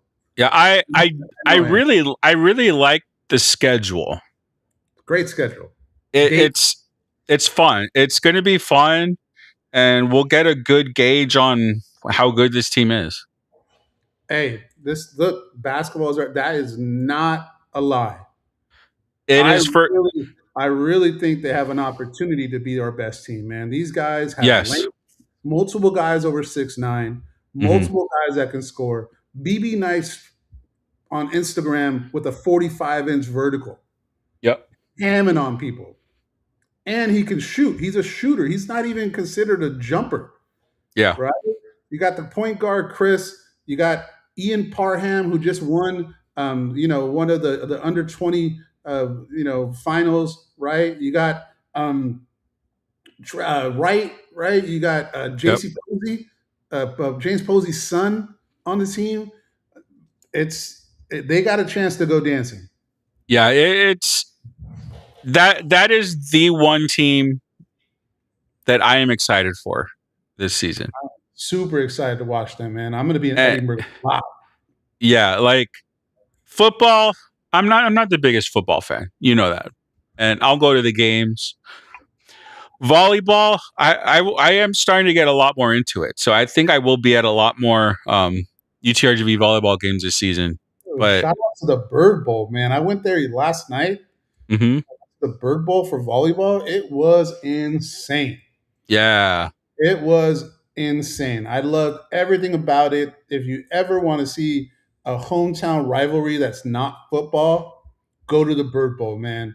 There was people from San Benny. I think I saw Sonny Ratliff out there. I saw a lot of people from different schools. The place was packed to the rim. I couldn't even sit down. Your boy was sweaty. But it was an amazing time. Yeah, Juliana Bryant was there, the volleyball player, UTRGV player. Yeah, she posted a couple things. She was like looks like she was at like the second level, like in the middle. I looked, I couldn't find her, but I was in the corner. You know what's a trip, man? Real quick before we drop off. Yeah. So, story time. Can we needed like some background music for story time. Stories time with Revis. So, I was a hooper back in the day. Mm-hmm. And I was pretty good enough to scrimmage with varsity players in 7th and 8th grade, right? So there was this summer tournament that Harlingen used to do. I don't know if they do it anymore, but it was a huge summer, it wasn't even a tournament. It was a summer league. I think they did, because I saw some high school basketball stuff this summer. Oh, it was a huge league, like sponsored by Nike or something. You get a nice jersey. All the best players in the Valley used to go there, right? Mm-hmm. And I specifically remember sitting on the staircase listening to The Far Side when I was in like 7th and 8th grade. Mm-hmm. Yesterday, I was sitting at the exact same spot. Oh, nice. I don't know. To me, that's a little bit of a, kind of cool. Yeah. Yeah, that's cool. I thought to myself, like, man, I remember sitting here in 7th or 8th grade, and now I'm 46 years old watching a volleyball game in the exact same sitting spot. I was right exactly where I was at that point, man. So it was great memories going to Harlingen. I was supposed to go and be a Harlingen Cardinal. It was just cool to do it. So Bird Bowl was off the hook. Thank you to Samuel Akem for coming on. So much good content. I got so many more clips to drop from Mr. Palacios about high school football. I want these high school players to get their shine. So if you guys post about a high school player, like and share it. Not for me, for them. These kids need to get their shine, man. This is their 1-2 years to be stars. Let them feel like stars. So Yeah. I'm excited to drop those. I got a Los Fresnos one. I got another Nicky Rowe one. I got a PSA North one. What else do I got? I got a Raymondville one. I got a lot more to drop for the interview. Yeah. 46, Um, I'm uh, 46, man. You want me to cross you up, Biggie? What's up? Hey, we shot out your class earlier. I don't know if you were on. Second yeah. grade class, Vermilion Road, right? Teacher, Mr. Perez. Make sure tomorrow you take him an apple, right? And then put a worm in it or something. No, So, taco. Um, yeah. so a couple more things for me. So, Oh, come on. was this? Yeah, I guess it was this week. I don't even remember. It's like crazy, but this week, we had 5 UTRGV players win a summer league championship. I saw that. That's dope. Yeah. One is returning. The other 4 are transfers coming in. And the cool thing is the hitter or the hitter that's coming in, he led the league in hitting. He had like a 419 average. Yeah. And then two of the pitchers in the championship series, one of our pitchers started game 1, one of our pitchers started game 2, and another one of our relievers coming in, he pitched in both championship games and had a couple scoreless innings. So, I mean, yeah, so that's exciting. From I've talked about this with you. I'm still unsure about baseball. I don't know about this team, but we will see. Don't get negative on me, man. Don't get negative on me. Everybody's undefeated right now. Everybody's undefeated. So I'm all in on baseball. I'm all in on basketball. I don't know if I'm gonna get into a women's soccer team game. I'm gonna try. Yeah, I mean, it's just show us some love. None of them come on the show. Like, the easiest way to get us to support is come on the show. I'm sure we could ask Journey or Willow. I mean, they might. We never had. You're supposed to get on that. I've never asked. No, I mean, but another thing that somebody messaged me like right before the show. I guess inviting us to this juniors beach volleyball tournament. So if we were interested in going, it's going to be at the island. It's Labor Day weekend, Sunday, September 6th at the island. So I will be in San Antonio. Oh, that's right. Well, I might be able to go. I might be here. You might be able to go. Yeah. Okay. That might be fun, man. A little beach volleyball. Yeah, we'll see. Yeah. I will be tomorrow at Rivera watching a sprint. Oh, okay. So, yeah. Excited to see that. So shout out to Biggie. And, hey, look, I want to go to games, man. So, we're going to cover the games. We'll do stories on the games. We're going to celebrate it. I don't know if we're part of the media. We do media things, right? Like I'm taking footage. I'm writing stuff. I can take my mics to do interviews. I'll do whatever I can because I want to support the kids. So any schools out there, if you want us there, invite us. We would love to be on the sideline. I shot one email to one school. I'm not going to say who it was. I have gotten no response. And it's the athletic director, football coach. So hopefully I get a response on that one because that was kind of, at least I thought you got a yes. On tomorrow or a different one? No, a different one. A different one I did, but not the one I emailed. Oh, okay. Because you said you hadn't got any yeses. No, I got a yes, but the one I emailed, I haven't got a response yet. Oh, okay. Okay. So if anybody, knows anybody that can get us into games, we'll pay I don't mind it. It would be nice to be able to go on the sideline, take some content, right? Or go up to the booth or do that. But I'm going to go anyways. I'll be a fan. So yeah, volleyball or football. We'll go, and then I think I'm going to go to that PSG Mercedes game because it'll be here. So I think I might go to that one. That's a good game, man. Yeah. I want to see what PSG does. I want to see Garza. Yep. I mean, he might play everywhere. He might be the quarterback. No, I think they have a quarterback. He's a receiver. Yeah, Receiver, running back, defensive back. He'll be returning kicks. His daddy's going to put him to work, and I love it. but they went 1-9. So do they really have a quarterback? I don't know. But they were good the year before. But they were 1-9 last year. It's all right. New coach, man. Yeah. Rivetta was 1-9 last year. You know what they're going to be this year? Winners. I already can call it. I have no idea. And Okay. Benny was not, a great team last year. They're going to be winners. I know. Competitive district, 32-6A. Yeah. Vet started good, ended up lowering. Didn't have a great end of the year. I think they're going to be pretty good, right? So that district's going to be very competitive. I don't think I'm going to do the previews, man, to be honest with you. Yeah, I don't know. It's just a lot of work. Let's just not do it. Let's just go to games and talk about it. It was a lot of work with the volleyball ones. I had enough with that one.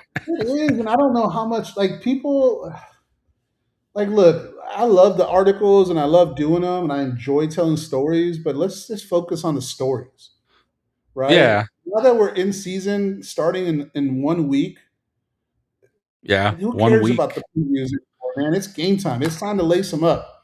It's time to show who's can play. The previews are done. The rankings are done. All that stuff is done.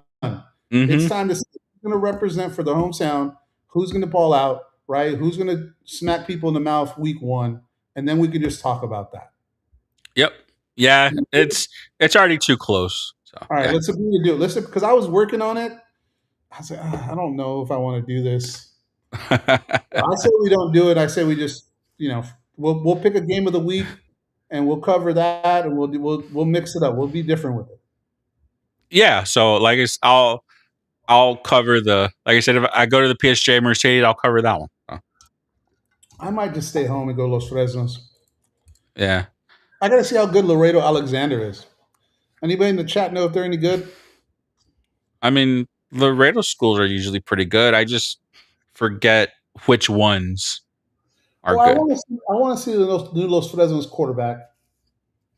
Chesney is a new guy. He was a backup last year. Came in against one game last year against United and played really well. I'm excited to see him throw the rock. Right. Shout out to my primo. He's as a coach there. Right. So I want to see how they play. So I'm probably going to go Los Fresnos. Now there are Thursday night games. So I don't know. Maybe there's a Brownsville game I get invited to. Oh. You never know.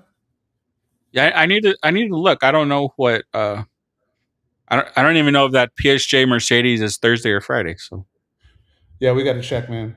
All right, man. I'm gonna find out what's going on in the hood. Okay. The work was not great today. I'm hoping to have a better day tomorrow for work because it did not go well. But I like this background, man. I think I'm gonna stick with it. Yeah, I like it better. And the Eddie hat was rocking, man. Shout out to Eddie. Yeah. Got to confirm the date and time he's jumping on next week. See what's up. Okay, cool. Right, and then we're rolling, man. Yep. Next Wednesday we'll be previewing game 1. We'll preview game 1. We'll preview some high school. Right. We'll talk a little Texans football with a special guest. So if you're a Texans fan, I got one for you. Yeah. I got one for you, man. I got a dude that knows Texans football and the Valley knows him. That's all I'm going to say. Speculate to see who you think it is. But your boy's been working and it's cool. That dude's solid. Yeah. He talks about Texas football all the time on social media. So he already knows that they play the Raiders on preseason. So he's locked in. So, Biggie, how'd you know that? You're not supposed to say. I didn't say his name, but Biggie guessed it.